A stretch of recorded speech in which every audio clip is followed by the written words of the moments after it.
আবার সবাইকে রেশন কার্ডে কেওয়াইসি করতে হবে, না হলে রেশন পাবেন না। কি বলেছে আজকে বিস্তারিত আলোচনা করব। তো দেখতেই পাচ্ছেন আপনারা, নতুন নির্দেশ কেন্দ্রের। রেশন কার্ড থাকলে এখন থেকে মানতেই হবে এই নিয়মগুলি। দেশের নাগরিকদের জন্য রেশন কার্ড অনেক সময় পরিচয়পত্র হয়ে ওঠে। সরকারি রেশন কার্ড যাদের আছে তাদের জন্য বড় খবর। কেন্দ্রীয় সরকার রেশন ব্যবস্থায় কিছু নতুন নিয়ম চালু করেছে, যাতে প্রকৃত উপভোক্তারা সঠিকভাবে রেশন পেতে পারেন আর জাল কার্ডধারীদের বাদ পড়ে যান। না, প্রতি 5 বছরে একবার কেওয়াইসি। না, এবার থেকে যাদের রেশন কার্ড আছে তাদের প্রতি 5 বছরে একবারে কেওয়াইসি করানো বাধ্যতামূলক। মানে আধার নম্বরের সাথে মোবাইল নম্বর ও অন্যান্য দরকারি তথ্য দিয়ে নিজের পরিচয় সরকারকে জানাতে হবে, ঠিক যেমন ব্যাংক কেওয়াইসি করতে হয়। 6 মাস রেশন না তুললে বিপদ। যদি কেউ টানা 6 মাস রেশন না তোলেন, তাহলে তার রেশন কার্ডের অস্থায়ীভাবে বন্ধ হয়ে যাবে।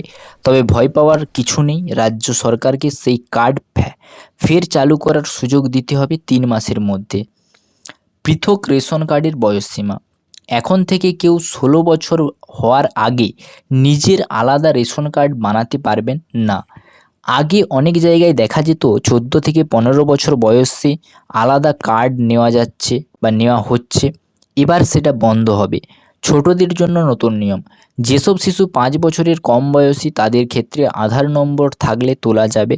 আর 5 বছর বয়স হলেই 1 বছরের মধ্যে কেওয়াইসি সম্পন্ন করতে হবে। এই নিয়মগুলো কেন আনা হচ্ছে? কেন্দ্র বলেছে অনেক জায়গায় ভুয়ো রেশন কার্ড রেশন তোলা হচ্ছে, আবার অনেক গরিব মানুষ ঠিকমতো রেশন পাচ্ছেন না। এই নতুন নিয়ম চালু হলে প্রকৃত সুবিধাভোগীরা রেশন পাবেন, জাল কার্ড বন্ধ হবে, রেশন ব্যবস্থার স্বচ্ছতা আসবে।